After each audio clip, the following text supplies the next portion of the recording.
il est capable, il est infiniment, abondamment, bien au-delà de tout ce que tu demandes.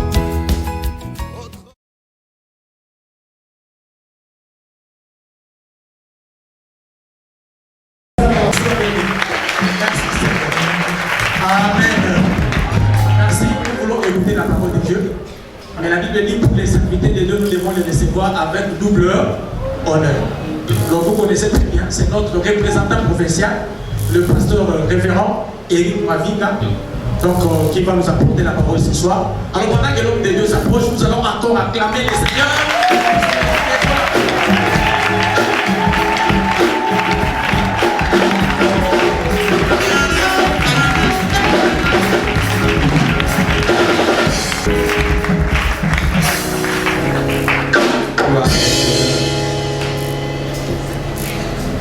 Père Céleste, Dieu Tout-Puissant, merci pour ta grâce d'être dans ta maison, dans ton saint temple.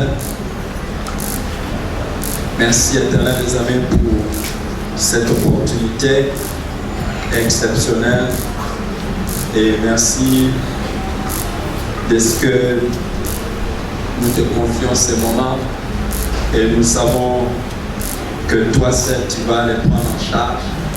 Saint-Esprit, parle à nos cœurs. Saint-Esprit, agis. Saint-Esprit, manifeste-toi au nom de Jésus-Christ. Nous soumettons tous les esprits qui ne confessent pas la Seigneurie de Jésus-Christ. Nous les soumettons et nous les déclarons nuls et sans effet. Et savons, éternel des amis, que grâce à toi, nous allons vivre un moment extraordinaire au nom de Jésus-Christ. Amen. Amen. Gloire à Dieu. Est-ce que quelqu'un peut m'aider à acclamer Dieu le Père?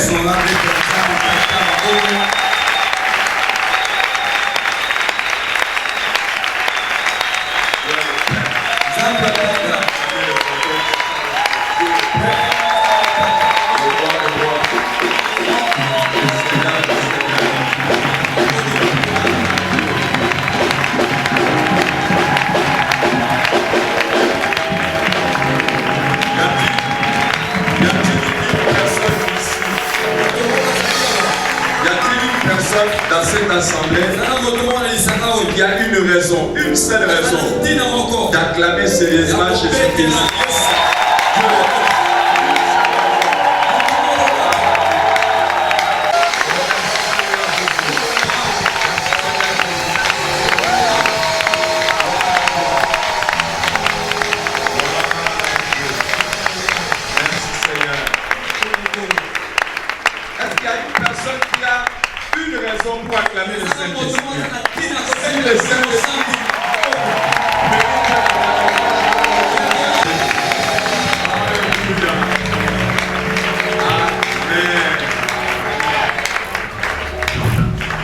Gloire au Seigneur. Amen. Avec tout le respect que je vous dois, je vous prie de vous asseoir. Je voudrais dire merci à Dieu pour cette opportunité d'être encore dans cette salle, parler au peuple de Dieu extraordinaire que vous êtes. Je croyais que quand vous faites un compliment, vous dites merci. J'ai béni le Seigneur pour le pasteur Robert Bunda. C'est un homme de Dieu pour qui nous avons beaucoup de respect. Nous avons beaucoup de respect pour lui à cause de ce que Dieu fait à travers sa vie. C'est un homme spirituel. Je crois que quand on parle de votre papa, vous êtes...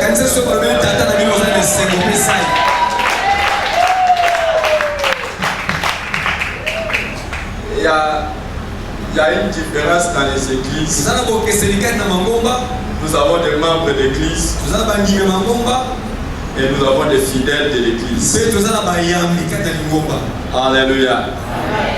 Vous êtes qui membre de l'église ou bien fidèle de l'église? Alléluia. Alors, j'ai vu votre réaction un peu bizarre. Moi, mais je comprends. Un jour, j'étais en train de parler avec les jeunes dans mon église. Je leur ai dit, c'est différent que vous ayez quelqu'un comme pasteur. Et c'est différent que vous ayez quelqu'un comme père. Vous pouvez avoir un pasteur et vous pouvez avoir quelqu'un comme un père. Alors, tel que j'ai parlé ici, en fait, j'avais commis l'erreur. Moi, je pensais que je parlais de votre papa. Mais vous avez réagi comme si je parlais de votre pasteur. Quand on parle de ton pasteur, on peut regarder ça avec comme ceci ou comme cela. Mais les amis, quand on parle de votre père, ça fait toujours quelque chose. Tu ne peux pas rester indifférent. Tu vas regarder, tu vas dire waouh, c'est mon papa de mon papa.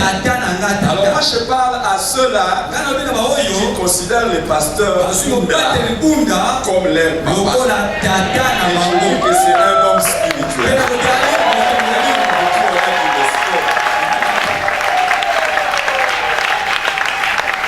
Alors je vais vous expliquer rapidement la différence entre un pasteur qui est un pasteur et un pasteur qui est un père. Que je donne la différence. Quelques êtres là, il y a beaucoup qui les prennent pour pasteur. La relation de pasteur, c'est la relation de service. Le pasteur a pour rôle de nourrir les brebis, de surveiller les brebis, d'encadrer les brebis, d'entraîner les brebis. C'est là. Et c'est une relation de service. Mais la relation qu'il y a entre un père et les enfants, ce n'est pas une relation de service. C'est une relation de vie. Est-ce que quelqu'un comprend ça? Je vous donne un exemple concret. Il y a des gens, le jour où ils déménagent, ils commencent à habiter par exemple du côté de l'Ipen. Ils commencent directement à prier là-bas. Ils disent bon, je commence à prier là-bas parce que nous avons notre église aussi. Et ils demandent au pasteur Bunda, ok, comme ça je commence à prier ici. C'est notre église là-bas. Mais il y a une autre personne qui peut commencer à habiter Kinkole. Il continue à venir prier ici. Parce que sa relation avec le pasteur n'est pas simplement la relation de pasteur, mais c'est la relation de vie. C'est son papa. Ça n'a rien à voir à se limiter au niveau des pasteurs et au niveau des pasteurs, au niveau des papas et enfants.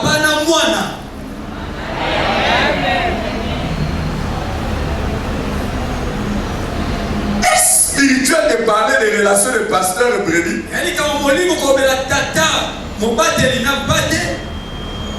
Oui, c'est spirituel. Qui aimerait cette relation de pasteur avec fidèle? Vous n'aimez pas ça? Moi j'aime beaucoup cette relation parce que la relation entre les pasteurs et les brebis, c'est la relation entre un homme et les animaux.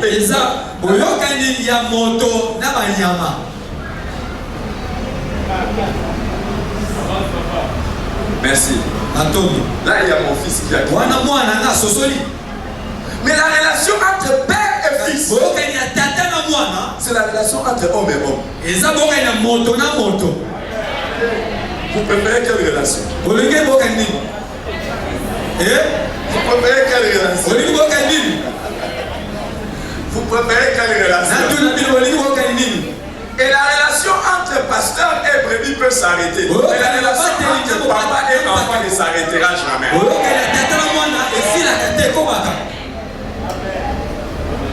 Est-ce que quelqu'un comprend ça? Oh, je sais que peut-être vous m'appréciez pas comme votre papa. Mais c'est votre papa qui m'a donné la parole. Est-ce que vous pouvez m'encourager?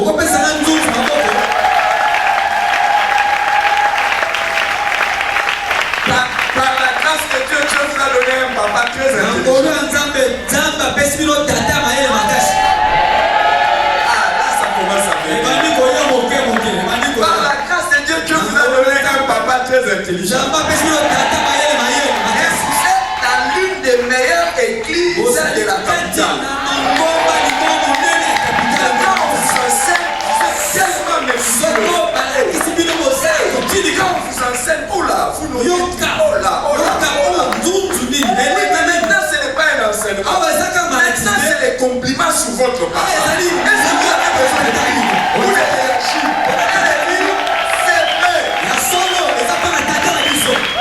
Il y a des églises où des gens sont en train de pleurer parce qu'ils ont. Je connais une église des assemblées de Dieu où le pasteur dit qu'il n'y a pas besoin d'évangélisation. Il n'y a pas besoin d'intercession. Mais vous avez une église où le pasteur aime la prière, aime l'enseignement, aime l'évangélisation. Et par-dessus tout, il vous aime.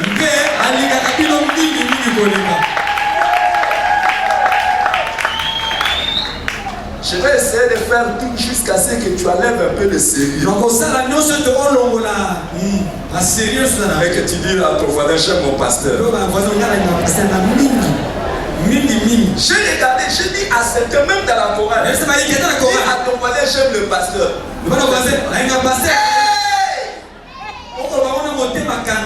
tu ne regardes pas les voisins. Dis à ton voisin, j'aime le pasteur. Essaye même ne serait-ce que d'être hypocrite. Parce que sinon c'est pas normal. Tu n'aimes pas le pasteur, comment tu viens? Si tu n'aimes pas le pasteur, tu viens ici, c'est que tu as un projet.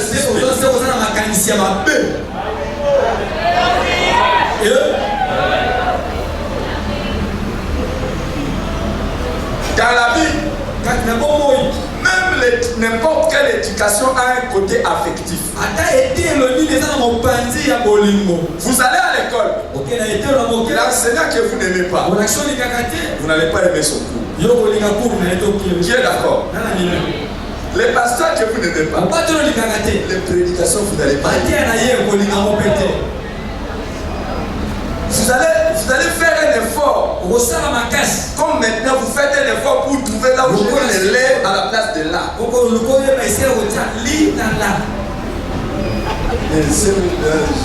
Quand il parle.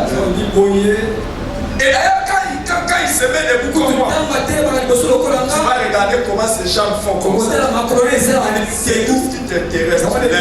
Mais quand tu aimes quelqu'un, même quand il a dit lait à la place de l'autre, j'ai compris. Est-ce qu'il y a quelqu'un qui aime le pasteur?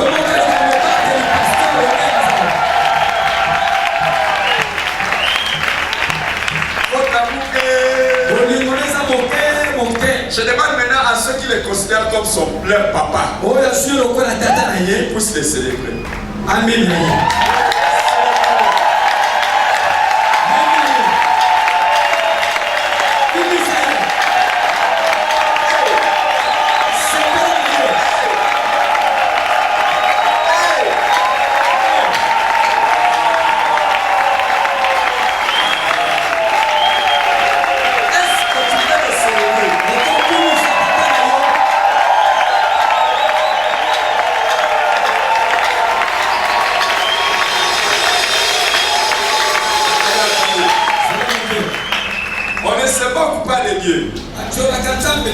Continuez la suite. Comment il a dit? C'est qu'un homme va semer. C'est qu'un homme aura semé. Quand on sème un peu, on moissonne beaucoup. J'ai écrit un livre, ça se trouve là-bas derrière. Quand vous, on dit, célébrons quelqu'un comme papa.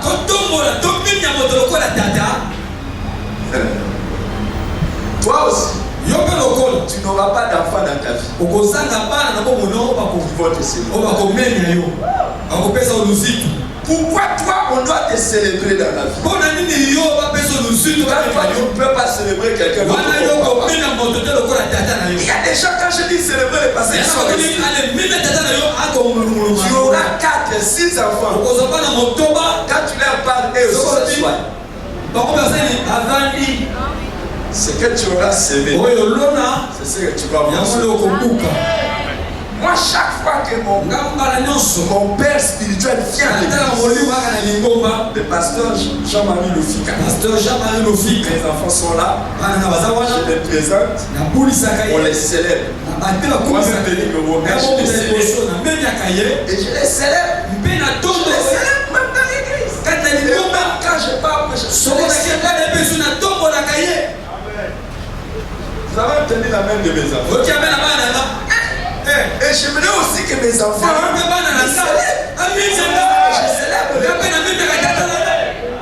Il y a des gens ici, quand je vais encore demander, célèbre votre papa. Maintenant, on va les célébrer. On va célébrer le papa de la maison.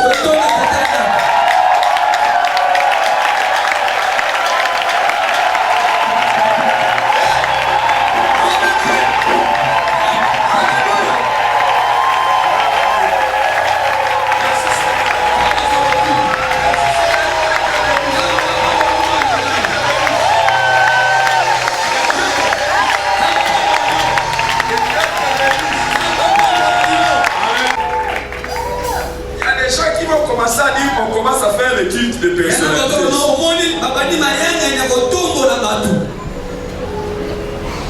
Non. Je sais de quoi je parle. Il y a des sœurs ici. Les jours de leur dot, ils vont s'agenouiller pour donner l'argent.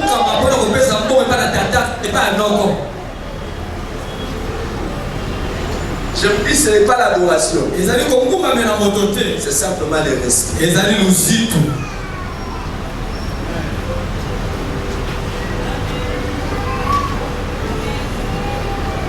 Vous n'aimez pas ça, hein? Est-ce que je peux parler?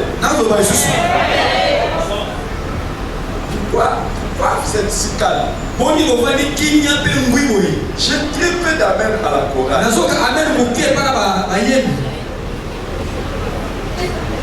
Et pourtant, quand vous étiez en train de chanter, on vous suivait. Mais maintenant, c'est votre tour quand nous on prêche pour vous.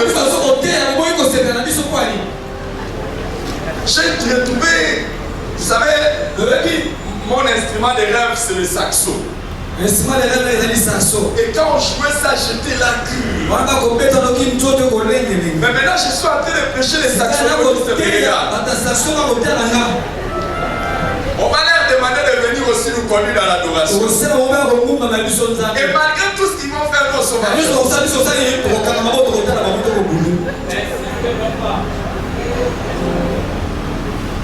donnez-moi un bon amen.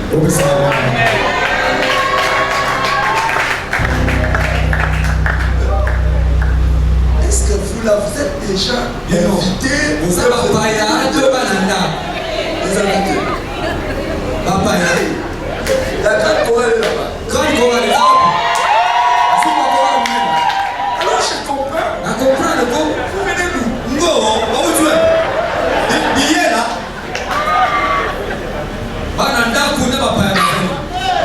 Mais je vais vous apprendre un bon secret. Comme ça, la manière dont vous agissez. Vous n'incitez pas les gens à vous inviter. On va plus vous inviter. Oh, écoutez les amis. Comment quand on vous invite dans la maison, on parle avec honneur du papa de la maison. Ne serait-ce que sourire. Moi, je me laisse pas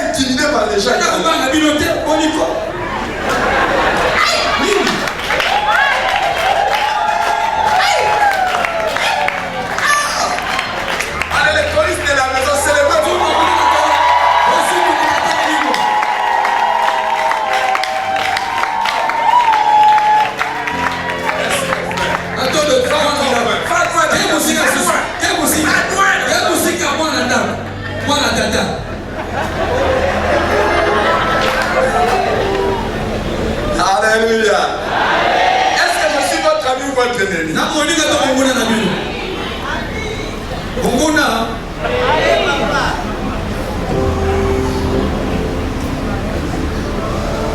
Papa Bunda, merci pour la grâce que tu me fais d'être là. Merci pour cette opportunité. Vous allez comprendre pourquoi j'ai fait cette introduction.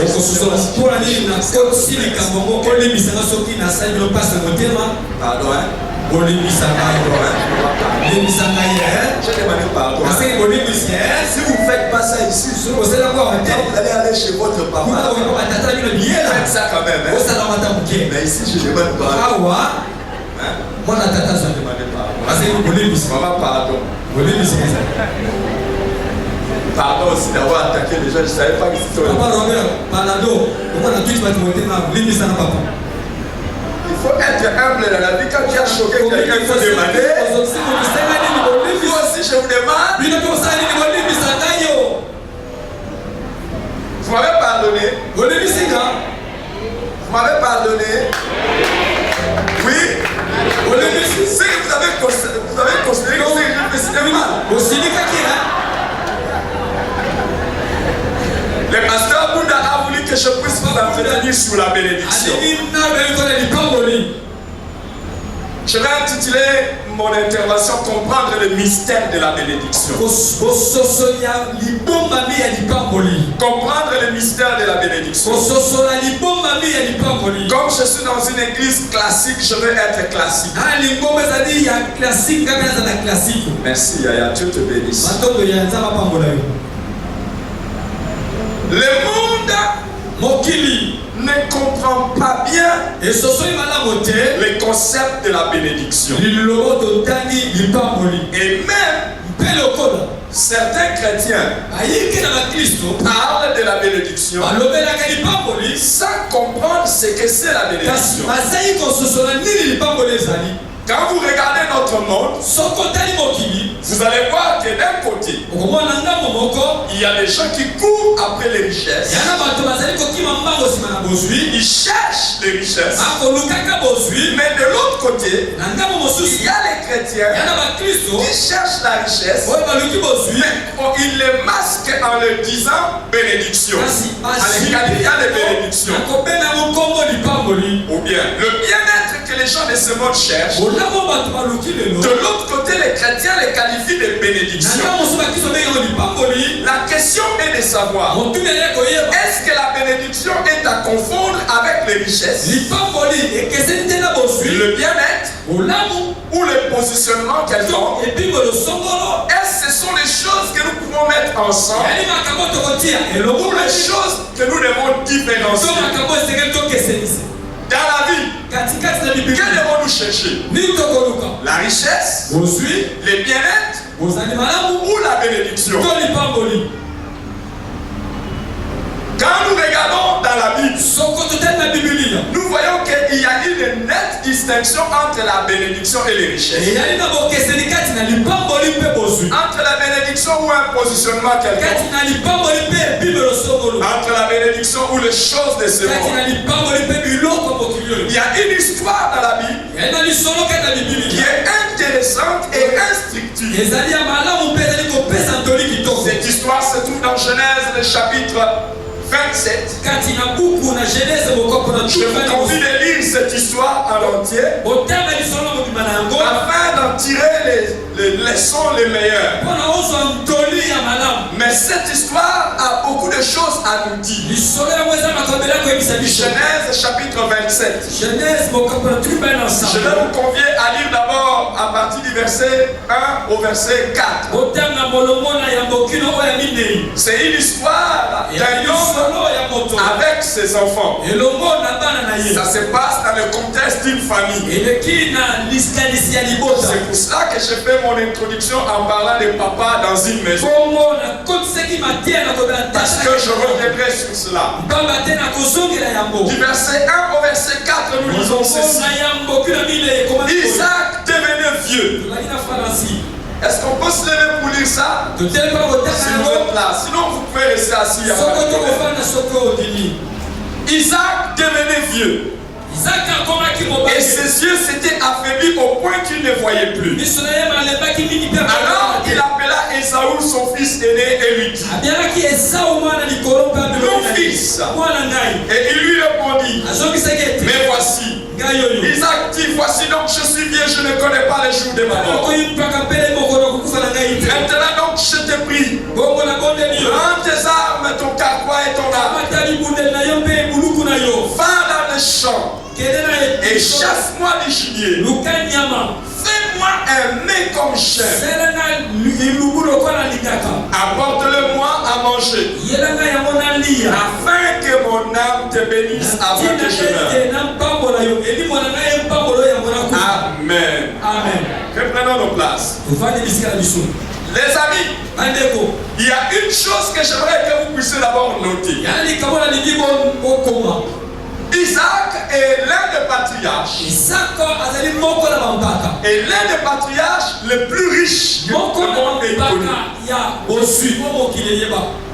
J'aime beaucoup Isaac parce que c'est parmi les rares riches dans la Bible qui n'ont pas eu de femme. Un riche extraordinairement riche. On qualifie la richesse d'Isaac d'une forte richesse. Dans Genèse chapitre 26 et verset 13, c'est ce qu'on nous dit. Dans Genèse 26 verset 13. Isaac devenait riche. Et il devenait encore fort riche. Mais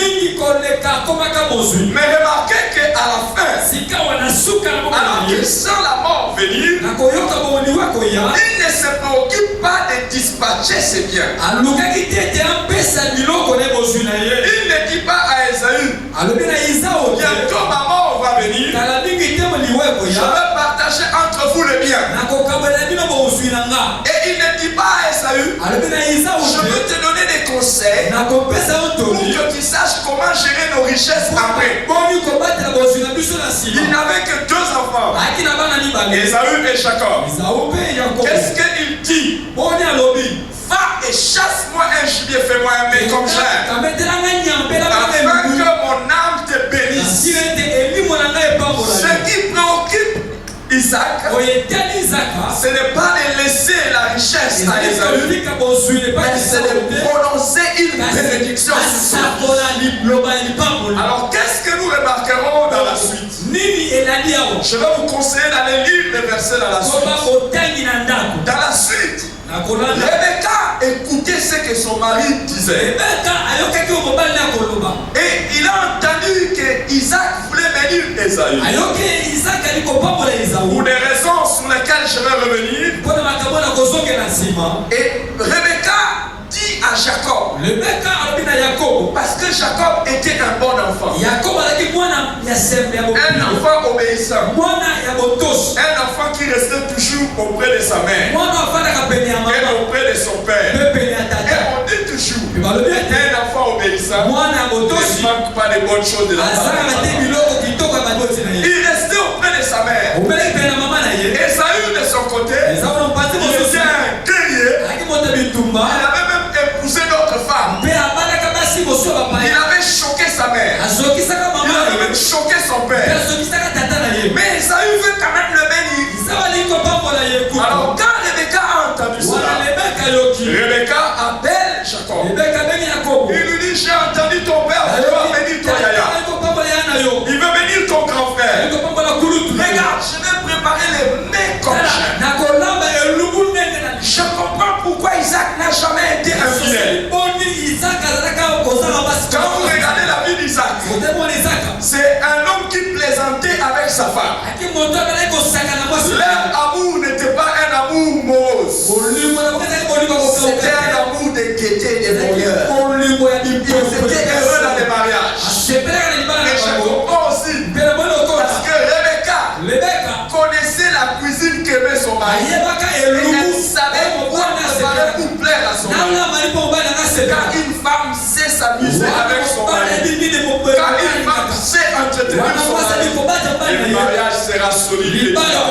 Il dit à son enfant: je vais préparer la nourriture que les enfants ont. Va te bénir. Qu'est-ce qui va se passer? Jacob va lui dire, oh, je ne peux pas aller. Mon frère est poilu, moi je ne suis pas poilu.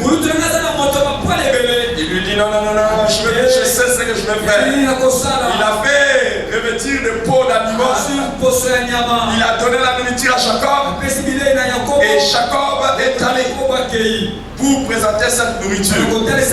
Alors j'aimerais vous dire que à partir du verset 30 de Genèse 27, je vais vous faire la lecture. Ça va vous édifier. Que vous puissiez savoir maintenant Isaac a béni Jacob. Qu'est-ce qui s'est passé quand Esaü est revenu? La Bible a dit à partir du verset 30. Venez à partir du verset 30, nous irons du verset 30 jusqu'au verset 40. Faisons cette lecture ensemble. Isaac avait fini de bénir Jacob. Et Jacob avait à peine quitté son père Isaac qu'Esaü, son frère, revint de la chasse.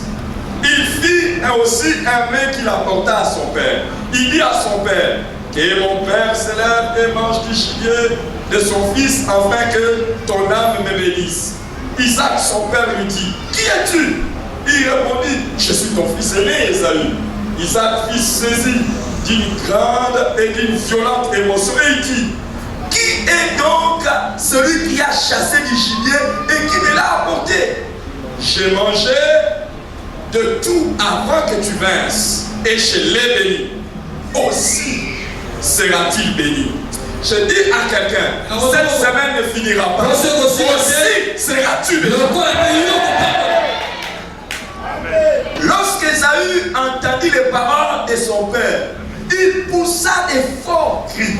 Plein d'amertume, il dit à son père: bénis-moi aussi, mon père. Isaac dit: ton frère est venu par ruse et il a enlevé ta bénédiction. Ésaü dit: est-ce parce qu'on l'a appelé du nom de Jacob qui m'a supplanté deux fois? Il a enlevé mon droit d'aînesse et maintenant qu'il vient d'enlever ma bénédiction. Et il dit: n'as-tu point réservé de bénédiction pour moi? Isaac répondit et dit à Ésaü: voici, je l'ai établi ton maître et je lui ai donné tous ses frères pour serviteurs. Je l'ai pourvu de blé et du vin. Que puis-je donc faire pour toi, mon fils? Ésaü dit à son père: n'as-tu que cette seule bénédiction-là? Mon père, bénis-moi aussi. Je prie que s'il y a une bénédiction, que ce soit toi qui reçois. Bénis-moi aussi, mon père. Ésaü éleva la voix et pleura.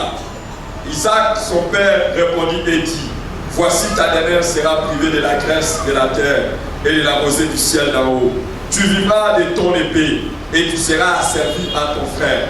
Mais en errance, librement ça et là, tu briseras son joug du dessus de ton cou. Amen. Amen. Vous voyez, cette histoire est en train de nous montrer que la bénédiction est quelque chose de précieux pour chaque personne et particulièrement pour les chrétiens. Chacun devrait rechercher la bénédiction. Et au même moment, ce texte nous pose beaucoup de problèmes et nous amène à nous poser beaucoup de questions. D'abord, la première question. Si vous lisez cela et si vous écrivez cette question, pourquoi au soir de sa vie, Isaac ne cherche-t-il pas à léguer l'héritage aux enfants, mais il cherche plutôt à les bénir? Pourquoi, au lieu de se préoccuper de donner les richesses à ses enfants, non, lui cherche plutôt à les bénir? La deuxième question: pourquoi il y a une telle lutte entre les frères,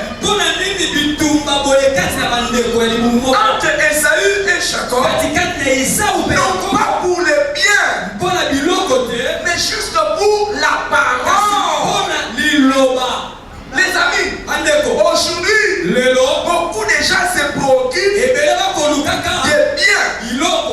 Quand papa meurt, on regarde comment on va se partager. Mais qui se préoccupe Qui se préoccupe de recevoir la dernière parole de papa?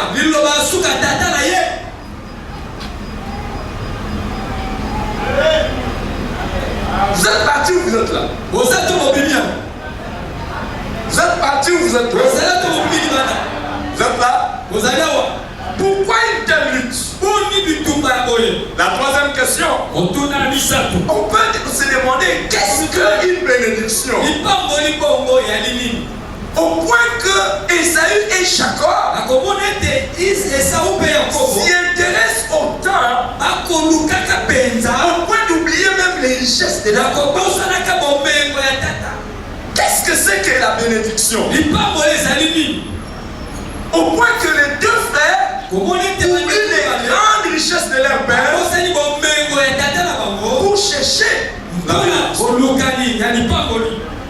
Une autre manière de s'interroger et c'est de savoir qu'y a-t-il de si précieux dans une parole de bénédiction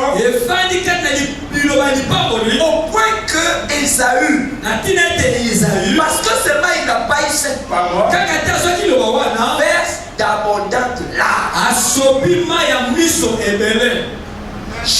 On ne lui a pas refusé le bien, mais on lui a pas donné la parole. Il est en train de pleurer.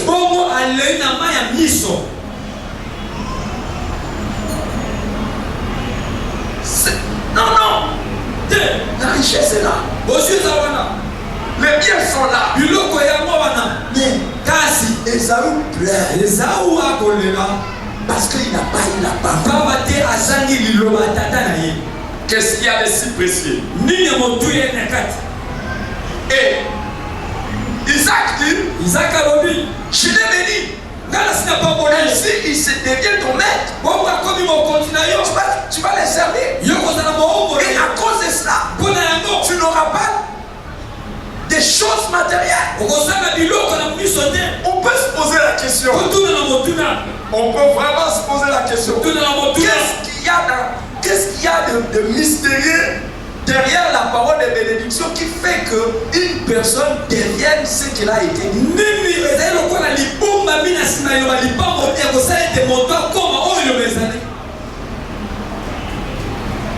Qu'est-ce qu'il y a derrière ça?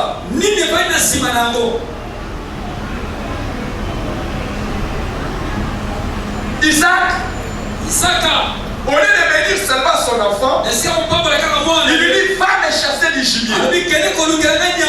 Fais-moi un mets comme chef.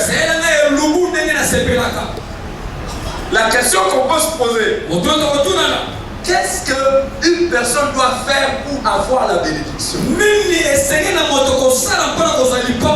qu'on peut recevoir la bénédiction gratuitement? Ou y a-t-il quelque chose à faire? Et ma dernière question, de qui on doit avoir cette bénédiction? C'est qui doit prononcer la bénédiction? Ma prière pour toi et pour moi-même, et que Dieu mette sur notre chemin un Isaac qui sera là et qui prononcera la bénédiction sur notre vie. Au nom de Jésus.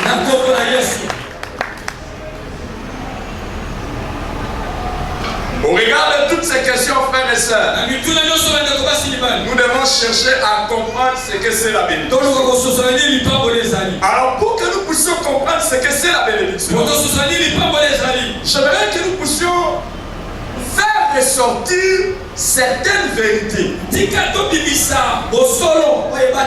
Tel sera l'objet de mon enseignement de ce soir. Les vérités essentielles sur la bénédiction. Les vérités essentielles sur la bénédiction. Je vais vous en donner quelques-unes. Les vérités essentielles sur la bénédiction. Au regard de Genèse chapitre 27 et toute la Bible, nous pouvons faire ressortir certaines vérités essentielles au sujet de la bénédiction.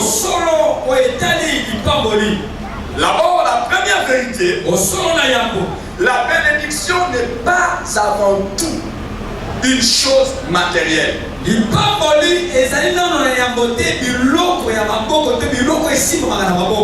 La bénédiction n'est pas avant tout une chose matérielle. Beaucoup de gens, quand on parle de la bénédiction, ils voient directement le matériel. Ils voient les choses de ce monde. La bénédiction ne se réfère pas d'abord à ça. Quand quelqu'un a beaucoup d'argent, beaucoup de personnes disent qu'il est béni. Dans la suite, nous verrons, les amis, qu'avoir l'argent n'est pas la bénédiction. Parce qu'il y a des gens qui ont l'argent, mais cet argent est une malédiction. Parce que cet argent cherche des problèmes avec. C'est pas l'argent, c'est pas les biens. Ce n'est pas ça avant tout la bénédiction. La bénédiction, c'est une parole. La bénédiction est une parole qui est dite pour le bien de la personne sur qui elle est prononcée. Donc quand on parle de la bénédiction, c'est une parole qui est dite pour le bien de la personne sur qui elle est prononcée. Quand Isaac dit, fais-moi aimer comme j'aime, afin que mon âme te bénisse. Il ne faut pas donner des biens à Esaü ou donner des biens à Jacob. Il veut simplement prononcer des paroles. Il veut dire des choses. Regardez les amis, quand vous lisez l'histoire, bien que Isaac a prononcé ces paroles, la Bible dit que Jacob est sorti de sa maison et il est sorti de sa maison les mains vides. Jacob est parti avec la bénédiction. Il n'est pas parti avec les biens. Il est parti avec seulement la parole. Dans Genèse chapitre 32, au verset 10, quand il raconte son voyage, aller et retour, il dit, je suis sorti de la maison de mon père avec un bâton. Maintenant je sport mes deux camps. Quand vous avez la bénédiction, vous ne pouvez rien avoir. Cette bénédiction transformera à des choses qui t'auront à venir. Est-ce que quelqu'un comprend? La deuxième vérité, c'est que la bénédiction est une parole qui a un pouvoir surnaturel extraordinaire.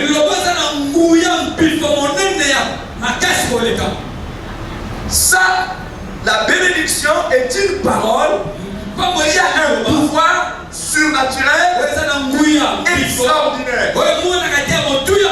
Quand une bénédiction est prononcée sur vous, au regard de cette histoire, mystérieusement, sans nécessairement comprendre, il y a de bonnes choses qui commencent à venir dans votre vie, sans forcer, sans nécessairement suer. Regardez, Jacob a reçu la bénédiction, il a reçu la facilité. Esaü, on lui a dit, tu devras errer ça et là pour briser le joug de ton frère. Jacob, on lui a donné la graisse. On lui a donné oh mon Dieu, toutes les richesses de la terre. Dieu fasse en sorte que dans ta vie, tu reçoives les paroles de Dieu.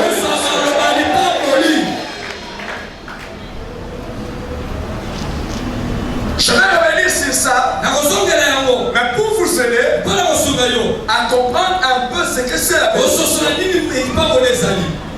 Je veux savoir s'il y a des gens qui sont déjà montés dans un avion.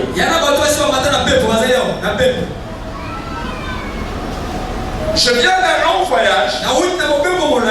Je viens d'un voyage des États-Unis où on devait faire 10 heures de vol. Quand vous entrez dans un avion, il y a ce qu'on appelle première classe et deuxième classe. Est-ce que vous savez ça? Dans la première classe, on sert les gens d'une certaine manière. On leur donne la nourriture différente de la nourriture qu'on donne dans la deuxième classe. Est-ce que vous comprenez? Les chaises sont aussi différentes. Donc quand vous êtes assis dans la chaise de deuxième classe, ça ne se va comme ça.